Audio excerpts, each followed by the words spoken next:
ભરૂચ નગરપાલિકા ખાતે બજેટલક્ષી સામાન્ય સભાનું આયોજન કરવામાં આવ્યું હતું, જેમાં આગામી વર્ષ માટેનું કોઈ પણ નવા વેરા વધારા સિવાયનું 28.10 કરોડની પુરાંતવાળું બજેટ રજૂ કરવામાં આવ્યું હતું।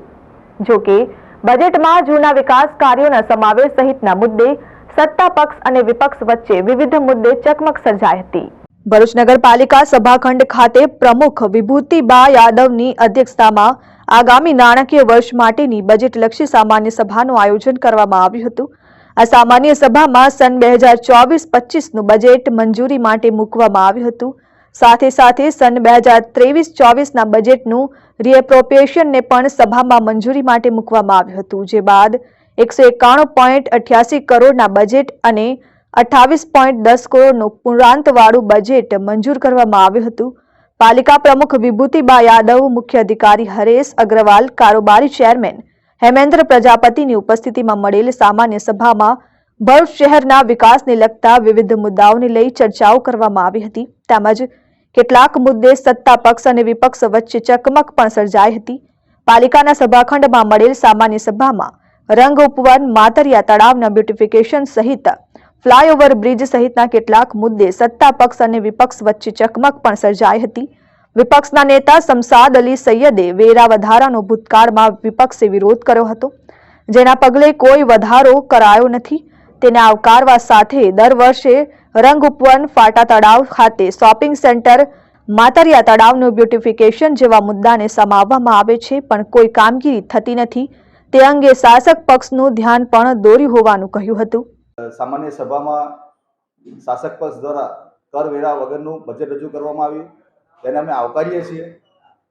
નગરપાલિકાના જાગૃત વિપક્ષ દ્વારા અને જાગૃત પ્રજા દ્વારા જે 1 વર્ષ પહેલા આંદોલન કરવામાં આવ્યું હતું, નગરપાલિકાએ જે વેરા વધારાની જાહેરાત કરેલી હતી, એ જાહેરાતની સામે નગરપાલિકા વિપક્ષે સહી ઝુંબેશથી લઈને દરેક વિસ્તારમાં જઈને લોકોને જાગૃત કરી વેરા વધારાના વિરોધના અંદર વેરા વધારો રદ કરો એવું આંદોલન ચલાવેલું। એ આંદોલનના કારણે આજે કહી શકાય કે કોઈ પણ વેરો કરનો ઉમેરા કર્યા વગર આ બજેટ રજૂ થયું છે।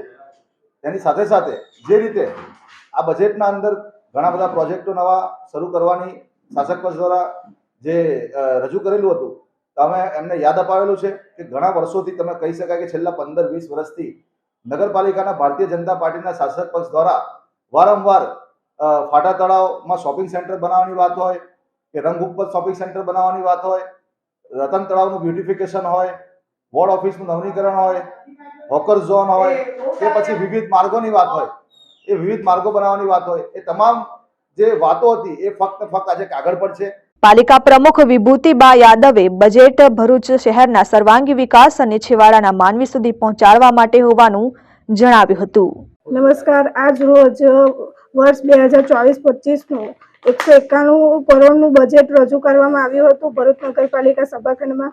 આ બજેટમાં કોઈ પણ પ્રકારના કરવેરા પ્રજા ઉપર નાખવામાં આવતા નથી અને અમે પ્રજાને છેવાડાના માનવી સુધી તમામ રીતે પ્રયત્ન કરીશું કે કોઈ પણ જાતનું અમને તકલીફ કે મુશ્કેલી ના પડે અને તમામ વોર્ડના રોડ, રસ્તાઓ, સાફ સફાઈના કામો અને સ્ટ્રીટ લાઇટના કામો પણ એમાં આવરી લેવામાં આવ્યા છે અને અમે નગરપાલિકાના ચૂંટાયેલા તમામ સભ્ય સાથે મળીને કામ કરીશું અને પ્રજાને સાથ સહકાર આપીશું। પાલિકા કારોબારી ચેરમેન હેમેન્દ્ર પ્રજાપતિ આગામી દિવસોમાં ભરૂચના રોડ, રસ્તા સહિત રંગ ઉપવન અને ભૂગર્ભ ગટરની કામગીરીથી લોક સુખાકારી વધશે તેમ કહી બજેટમાં કોઈ વેરાનો વધારો કરાયો નથી તેમ કહ્યું હતું।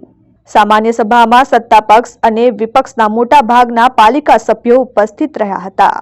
Sachin Patel, RN news, Bharuch.